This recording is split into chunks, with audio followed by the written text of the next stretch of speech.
All right, everybody, welcome back to the Contractors of Colorado podcast. I'm joined today by Brandy, owner-operator of BFAB Construction. Brandy, how are you? I'm doing good, Cooper. How are you? Good. This is our long time coming to jump on the podcast. 100%.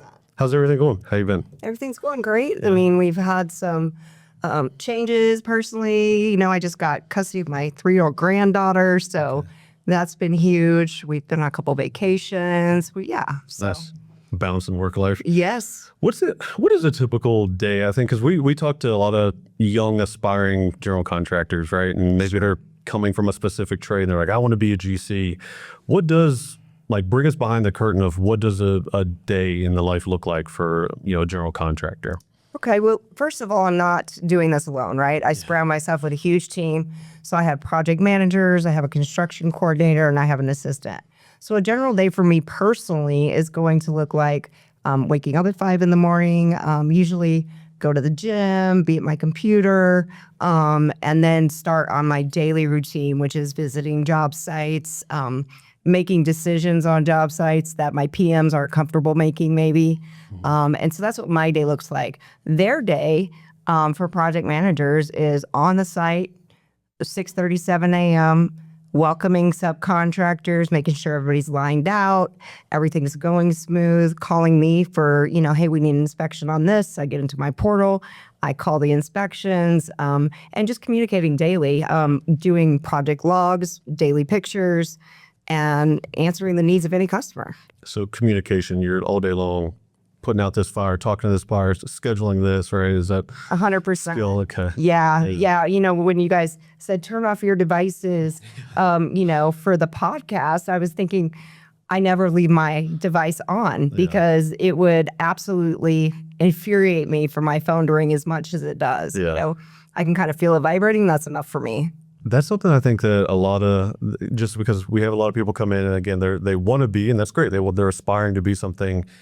Maybe the underestimation of how much their communication has to be on point, right? Mm-hmm. Because it comes down to can you email well? Can you attach files? Even simple things that feel goofy. It's like, of course I can attach a PDF, but if hey, we're missing this blueprint, whatever, just making up things. But being tight and having a system of organization, and if you might be the best builder or knowledge or business person, but if you're not organized and communicate, it'll kill you, right? Doesn't matter. Yeah. I have a concrete contractor right now that really wants to give me a concrete bid. And I know they know what they're doing. They've done work for me, but this is a big project and I need a formal bid. And they're about to lose about $100,000 in work because they can't submit a formal bid. Yeah. Yeah.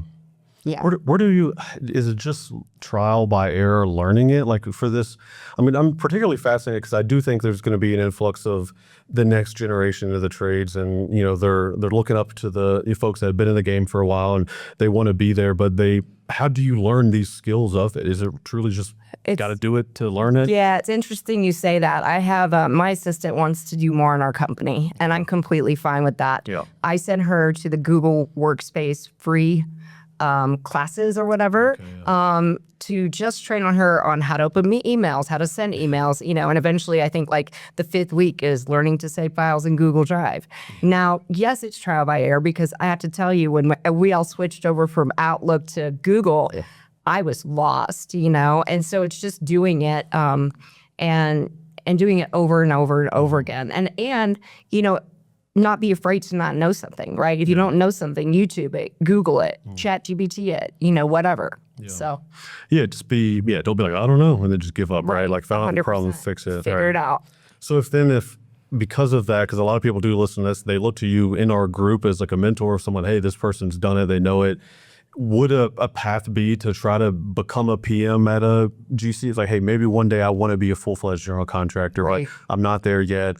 Maybe they just took our GC 101 class. They just got their license. Sure, on paper they can, but they're not ready, truly there. Without the job experience. Can you just, would that be something that if you were approached like that from a young person, they said, hey, I want to learn, I'm going to work hard, I'm going to do this. Is that an approach that someone could take to start getting skin in the game, I guess? Sure. I worked for a general contractor on my tools for many years before I got my license. And before that, I was working in the, as a ship fitter and welder in the trades. So I was on my tools, and it's kind of like learning how everything goes together too. It's not just about being able to pass a test. You have to have that job experience. And the only way you're going to get that without losing your ass is to work for somebody else, learn it. And then, yes, I have been approached by a couple of individuals actually, asking if they could work under me to get job experience. And I've been able to facilitate that in a lot of instances. You think most GCs open to that? Is because is there any sort of I don't want to reveal my trade secrets kind of deal? But are most from your experience, are most people, it's hey, obviously if they're working inside your company, you're going to trust them to do quality work and but is there do you think the older generation or experience, not even older, just are they doing enough to feel to facilitate that transition maybe? Yeah, I feel that's a good point. I feel a lot of people are just hey, I don't want anybody to know how I'm doing this, which is ridiculous. There's so much work out there. I hear people struggling.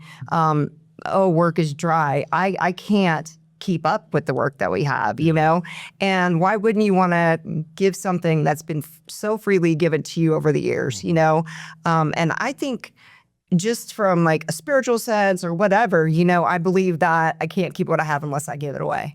And so, but yes, I do see that a lot, people wanting to kind of hoard or hoard their whatever. What are you really doing? We're preventing the next generation from taking our place. I mean, I want to retire someday. Yeah, I need someone to sell this business to.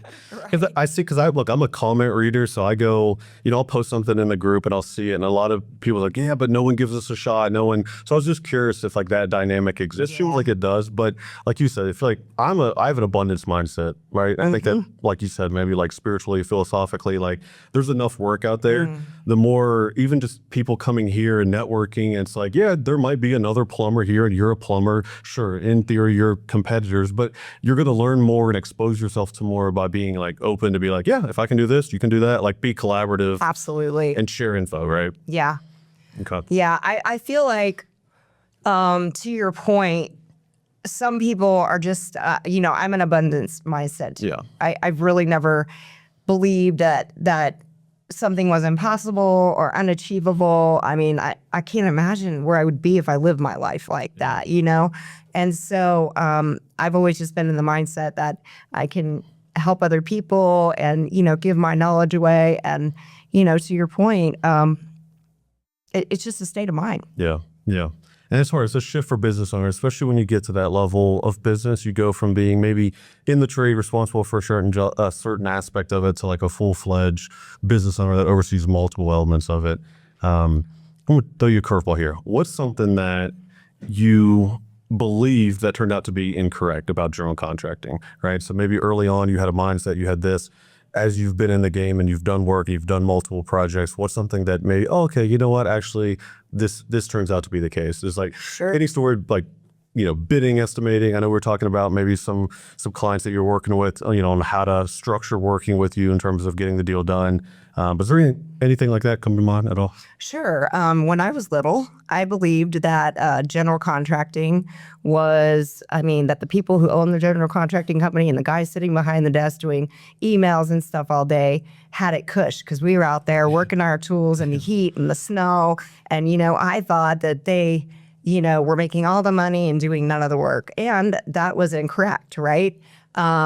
They're the ones that are not sleeping at night. They're the ones, your brain just explodes from all the blueprints and, everything else you have to go over.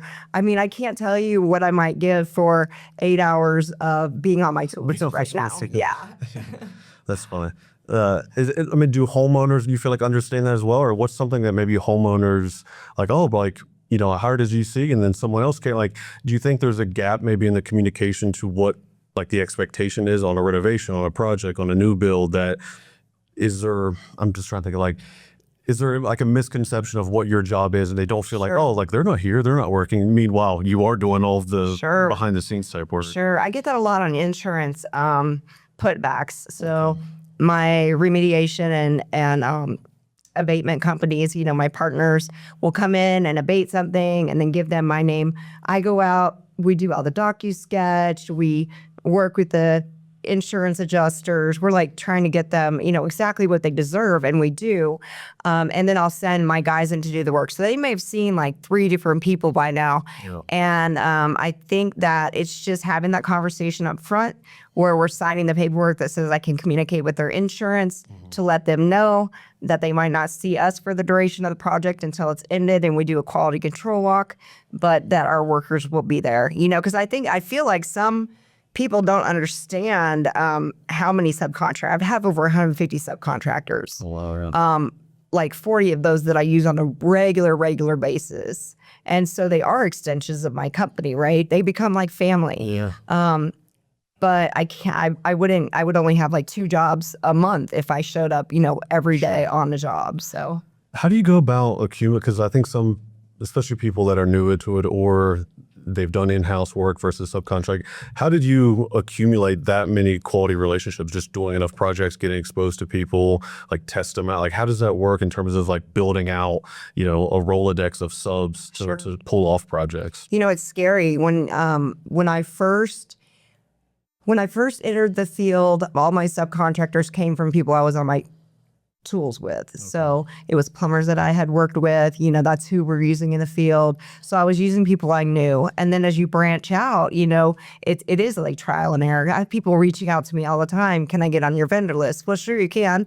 And we'll bid it out. But what job am I going to test you out on, right? Yeah. It's probably going to be like if I'm replacing countertops in my own house or something that, where if it gets messed up, like nobody, I'm not going to have a 1-star review or something, right? So it's just, and sometimes you're forced into it, right? I had a couple of my guys that had been using since I was on my tools and they retired. And so here I am with this gap for a plumber and a concrete guy. And thank God I found some good people who I use for almost every job now. Yeah. Yeah. I've always wondered that the relationship between subs and general contractors, right? And it's, it shouldn't be at odds, right? But sometimes it can be if things go south, right? But in an ideal world, it's like, hey, this is what makes these 2 things possible. Right. These people work.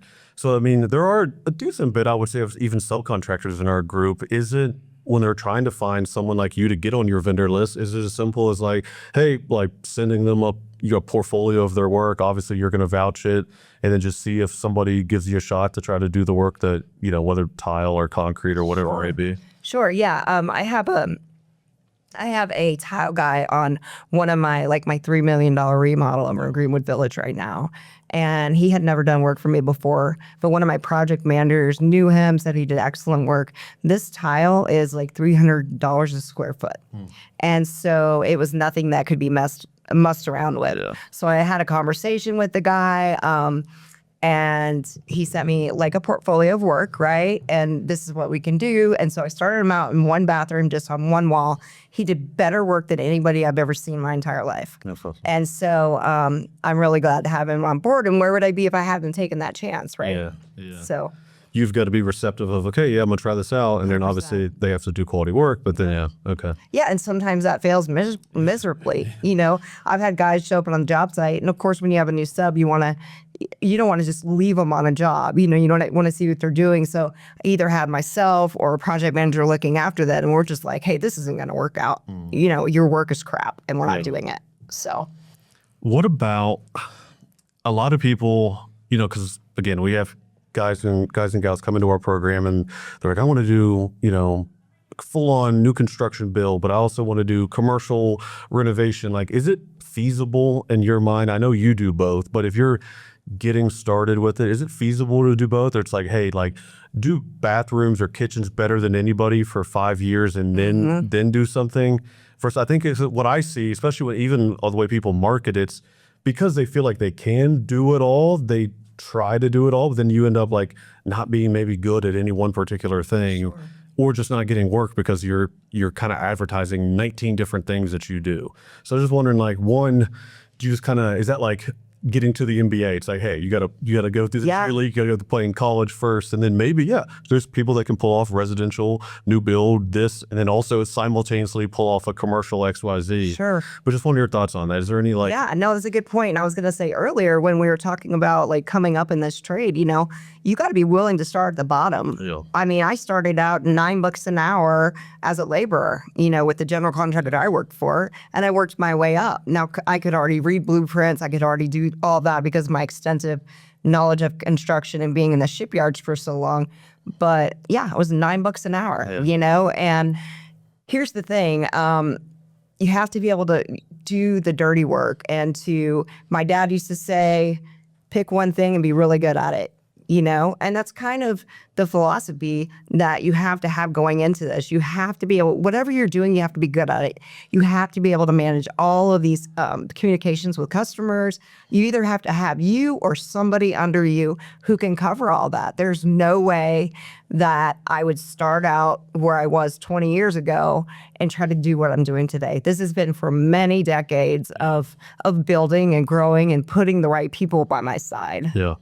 Takes humility, because I think some people, it's like they want to skip to the top of like the big flashy multi-million-dollar complex projects, and it's like, yeah, sure, but like with that, like you got to be on your game, right? And you got to be multifaceted financially, right? The contracts, 100%. the subcontractors, like every aspect of it has to be at elite level. But I think that's just like, you know, maybe it's just some impatience of new business owners or people maybe that are unfamiliar with how it actually works kind of behind the curtains of like, hey, how about we stay in our lane and let's get there. Let's make some money. Like, let's feed our families. Let's not try to go whale hunting and starve at first, right? Yeah, it's I see it all the time. You know, people just want to do something big and they've never done it, and they'll call me and like ask me if I want to do it with them, and you know, they want to use my license and me, you know, basically run it. And I'm like, are you kidding me right now? Like, we're not doing this on my license. And you know, it's that thing, right? Just wanting to start at the top and not willing to do the work to get there. And I think that's a lot of problems with this generation is everybody wants to be at the top and nobody wants to do the work to get there. And that's a problem. It's a problem. And you know, you got to have not only the right project managers and construction coordinator and that kind of stuff on board, but you better have a damn good accountant and an attorney. Yep. Yeah. Yeah. I think it's just so, as much as, listen, everyone watching this knows I love social media because, yes, it is a top of the funnel metric to showcase your work, but also it can be a trap of if you're looking at other people doing stuff and like wanting to skip to that level of it and maybe not having the humility, like, yeah, you know what, I'm a great tile or this XYZ person, I'm gonna do this and one day I'm gonna get there. It's just maybe a little bit of impatience in business, and to me, it's better to build systems, go slow. You know, don't have you can have mistakes. Everyone makes mistakes. You can have a project or two that goes south, but try to prevent like catastrophic things from happening, right? Of course. Like lawsuits or, you know, major financial mistakes. 100%. And you got to have that bankroll to back stuff like that when it happens. I had one of my subcontractors been working for me forever, do a floor and bounced a check to his guy. So I had to cover that. And then the floors now are messed up. They're not in the quality of work that we would leave something. So not only have I paid him and paid the floor contractor, they put tape on the cabinets, which peeled the tape off. So now I'm paying for new cabinet fronts. It's going to cost me about $12,000, you know, and I have to make it work for the customer. I have to make it okay for them. And so I have to eat that $12,000 in order to make that happen, you know? And I'm not expecting a guy who balanced a check to his guy to pay me. But it's when I sign my name right on the contract with my customer, I'm saying that I am the person responsible for everybody else. And that's what that's happens, you know? It's not like I've been doing this for 20 years and have never had a project go south. That is not the case. And anybody who says that is lying. Full of shit, yeah. Yeah, totally full of shit. So I think that just like staying ahead of the game and like I said, you know, having those contracts checked out by your attorney who you have on speed dial and, you know, the accountant who does back end, it makes all the difference in the world, you know? Also learning maybe how to say no just as you skilled at saying yes. Because I think in business, it's like we want to say yes to everything. And it's like, oh, I can do that project. I can do this. I can do that. It's like, if I say yes to these 5 things, am I going to be Am I gonna deliver an A+ project to all 5, or is that gonna bring me down? Like learning how to be selective, and it's hard early on because like I mean, It is, because you're hungry. you're hungry. You want to say yes to everything. Yeah, I'll build that retaining wall. Yeah, I'll do this, and then all of a sudden it's like, oh, the crews and timing's off. So I think it's. I don't know how. Yeah, I don't know if that's a teachable thing, but it's a concept that I don't think is maybe talked about enough. It's like, yeah, I might turn down a project because it's not a good fit for me. Sure. And like kind of maybe you learn that from making some mistakes, and you're like, all right, I'm not getting burned on this. This person is like, Sure. you know, Or learning to trust your gut. Right. I mean, there's been customers in the past where I've walked in and I've been like, I don't have a good feeling about these people, you know, but I said yes anyway and did the job. And it turns out they're one of those, they're just like after people's pockets and trying to get something free. And, you know, your guys did this and look at this. And, you know, when clearly you look back and that was done before, you know, take really good photos. So you know that that damage was done before we got there. But it's like, had I trust my gut, I wouldn't be in the situation where I'm at, where I'm foregoing my sanity for this person's bullshit, you know? And so, yeah, I've had gut reactions where I've been like, this is not going to be good. And sure enough, it wasn't good, you know? yeah.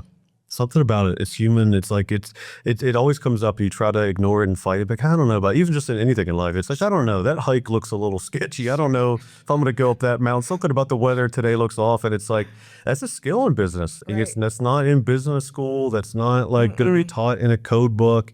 And you know, can you acquire that? I think just by going through it and seeing enough circumstances. Sure. But then also when that pops out, it's like, hey, maybe there's a reason why we should hesitate on this. Absolutely, which is all the more reason you should have like these skills built up, right? And these jobs built up behind you. Yeah. Because when something like that happens, you can afford to say no to it. Yeah. Because you've done enough yeses Yeah. to be okay.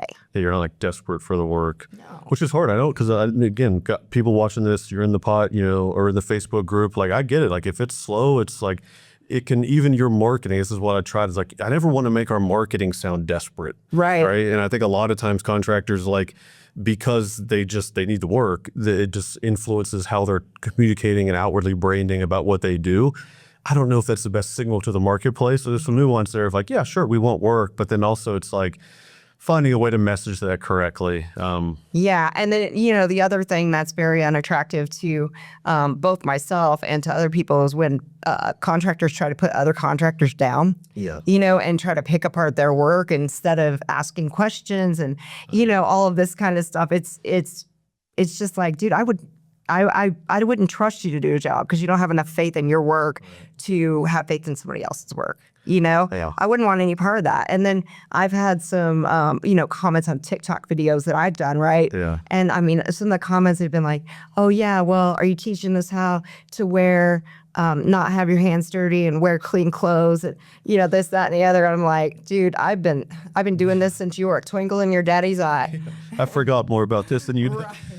That's true. And I'm going to call it out like guys like, yeah, I think people are afraid to post their work because of the sometimes toxic, like, oh, I bet you like that concrete. It's like, guys, like, I mean, what is it like, especially if you're doing that from like your business account, like that's not you trying to posture your knowledge. Sure. If the guy is if it's a clear, like this dude's doing something like completely against code and it's like, well, that's dangerous. Right. Fine. But if it's just like nitpicking stuff, I think that is truly a big reason why in the trades and in construction in general, people don't post their work because they're afraid of like, the whatever Karens and whatever popping, the Ricks popping out. Yeah, totally. You know, and I had to like take a page from Joe Rogan's handbook and not read the comments. Yeah. You know what I mean? Because I was just like, what the fuck is going on? I know.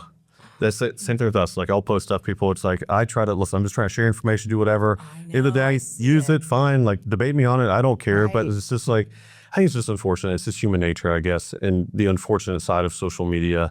But I also think it's obviously an opportunity because I think not enough. Like what I like of the content that you've been putting out is it's informative. You're actually teaching people like what I'm doing, what is what's going on, how I'm doing this, how I'm thinking about that. And for me, if I was someone watching that and I was even in that field, like okay, like I'm learning, like right. And that goes back to the abundance mindset. You're not.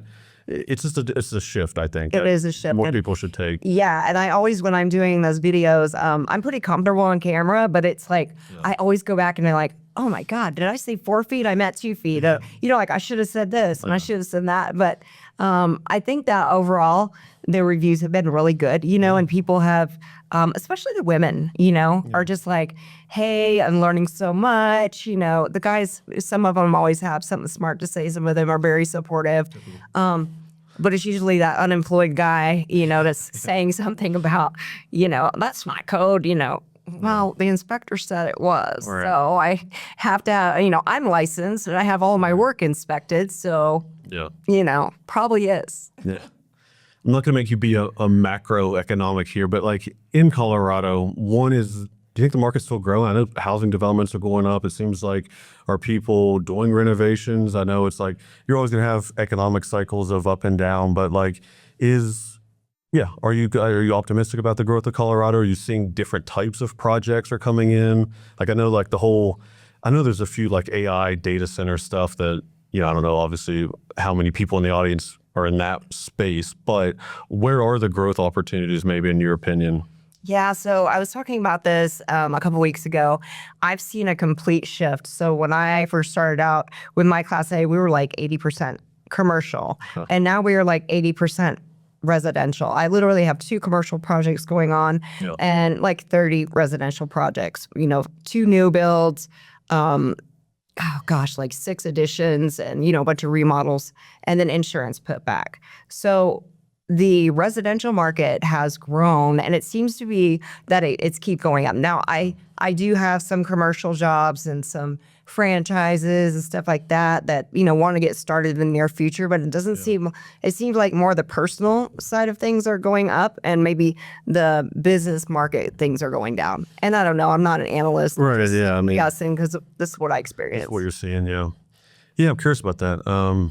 Because I think we won't name names of major home builders, but like, I think the new construction, I think generally people are like, yeah, it's not what it used to be, right? Like I'm buying a house and I'm trying to buy a house and I'm looking at like, okay, this is a brand new house. It might be, again, we won't name names of major home developers, but like, even though it's brand new, sometimes like I've watched this one gentleman, he's a inspector and he's like, that's wrong, that doesn't work, that's leaking, that's it. I was like, I'm about to spend $500,000 on a house and it's brand new. And it's like what do you think that is it? At that level, obviously custom home building, if you're building a new home, that's probably more boutique, but obviously it's more controllable. But you're seeing these neighborhoods across Colorado, there's 500 houses going up at once. Like, which is the reason they can do it for $200 square foot or whatever cockamamie number they have going up. I mean, it's not feasible. Yeah. I mean, you're paying people nothing to do work that they don't care about. Yeah. And so you get the product that you end up with, right? And I've seen that even in my own townhomes where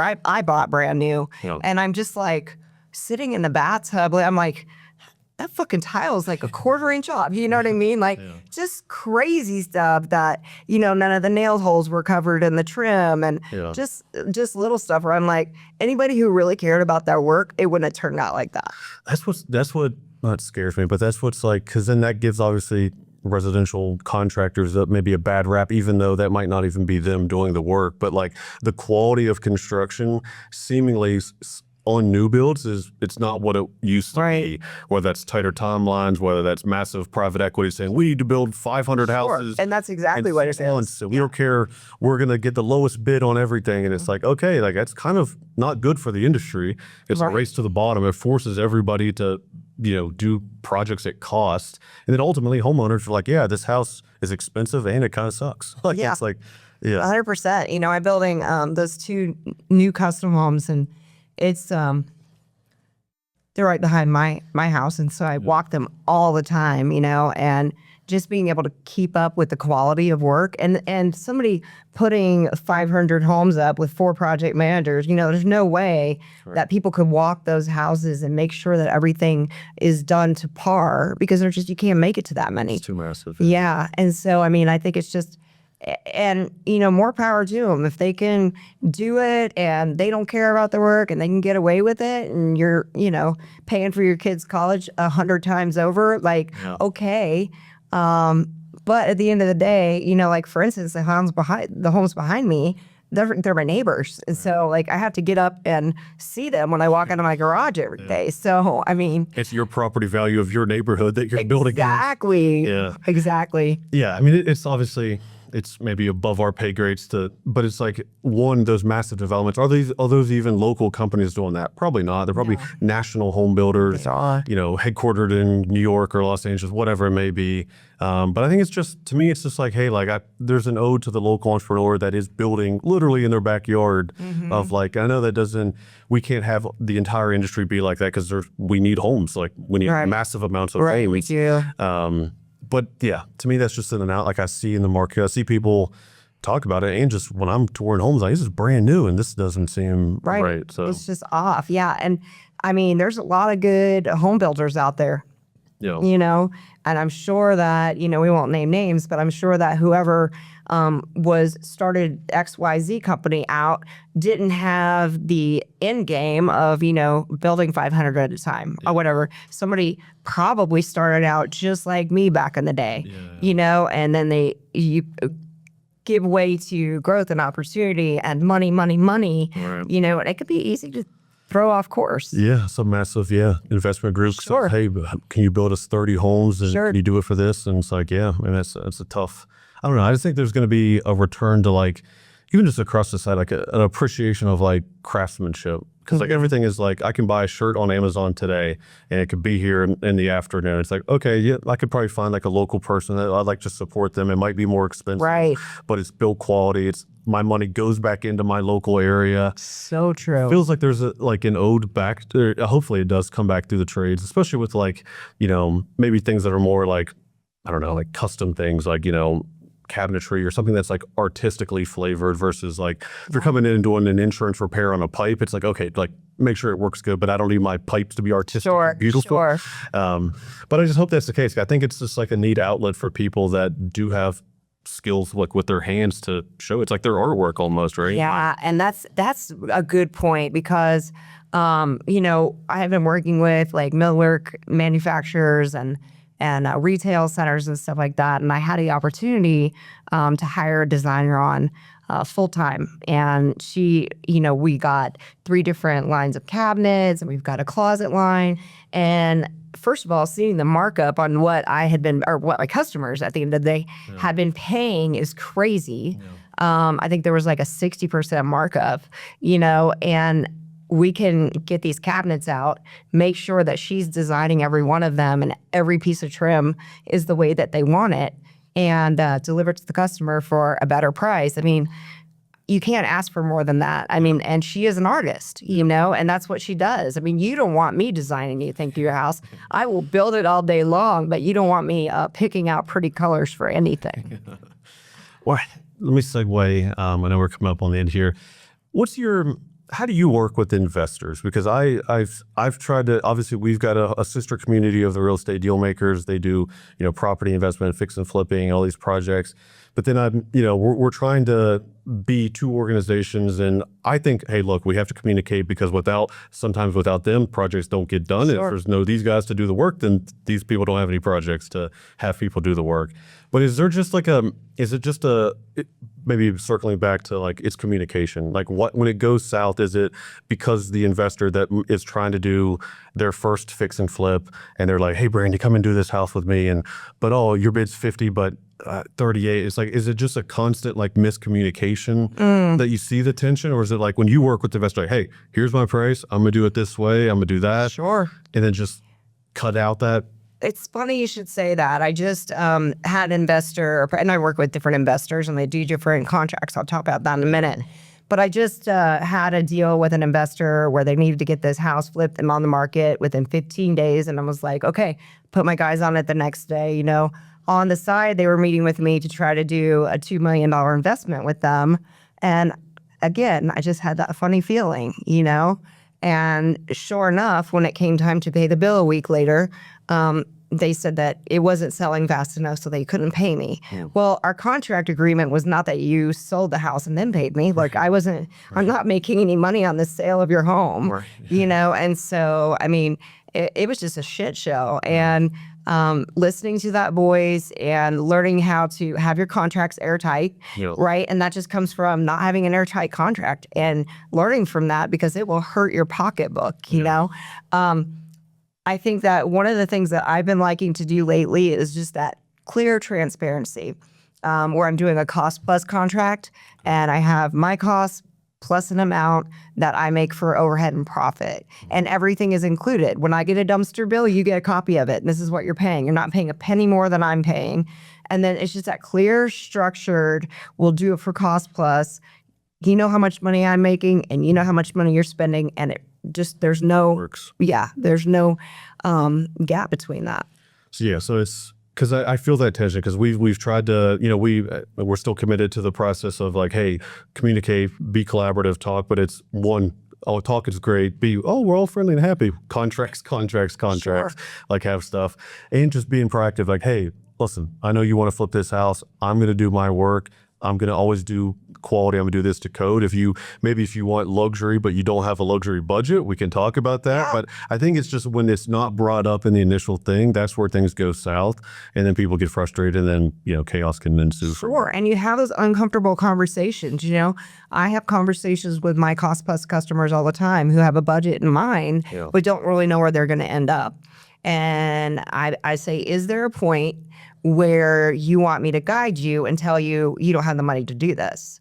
And there always is, like, hey, let me know if I'm getting out of line with this because I can foresee that before you can, And so just keeping that in line with their budget, with the understanding that when we're restoring a 1910 home, there will be some structural issues and stuff that you might run into. But besides that, we could keep them laser focused on finishes and stuff. Maybe you want to go to Galleria of lighting instead of urban, It's just knowing these different trade secrets. And then the good thing about like the cost plus contract too, is they get all my builder's discounts. Like any builder, it just is passed on directly to them. So instead of like marking something up and receiving that, everybody it's just transparent. I love it. What's just two more questions? What's the alternative of just as for me, the alternative of cost plus would be like, how would you bid it differently than if you did cost plus? Sure. That's a great question. So just a gross product, bid would be that I look over the plans. I make a worst case scenario determination on how am I not going to lose money on this job. So say we had a dumpster for 9 months. I'm going to put 20 grand in there. Is it going to be 20 grand? Probably not, but I'm not willing to lose money. So my number will always be higher than what, the bids are to cover ourselves. And then I give you a number and that's our contract, period. Whereas cost plus is, you get my actual numbers. There's no marking stuff up. There's no fluffing numbers to cover yourself. Like it's all just cut and dry. Yeah. And you're getting paid for managing the project, doing the work. And it's like, hey, you're getting the best price. These are my trusted people. It's almost like making a wage, right? You know what you're going to be making on this. And there's no like, oh my gosh, did I put enough money into this or whatever? And it's not feasible on every contract. You better know how to bid work if you're doing this. Okay. Yeah. But it does protect yourself and especially the customers too. I feel like, it's transparent too. It's I love transparency. You're like, hey, I'm trying to get the lowest price that these guys are doing. Like, that makes sense. Yeah. All right. Last question is, what are you most optimistic about? You look 2026, trying to grow, or you think you want to take the company? How's everything going? Like, what fires you up to keep at it and keep going? That's a great question. We are currently looking for a shop. And so we have outgrown the home office, right? We have, we've outgrown the home office, period. Nice. And it's time to get a shop. So right now I'm actually touring 11 properties on Saturday to look for the next home of BFAB construction. Oh, congrats. That's awesome. That's really cool. Need a shop dog too. Get a little gold retriever. I have a little Yorkie. He's the shop dog. There you go. Well, thanks, Brandy. So it's been a long time coming. If you're listening to this, go to bfabconstruction.com. Reach out to Brandy. She's been a tremendous resource for our group. She's been a mentor to a lot of folks. She's certainly knowledgeable. If you have questions about our work, reach out to her and she'll walk you through it. So thank you, everybody, for coming back to the Contractors of Colorado podcast. We'll see you next time. Next time.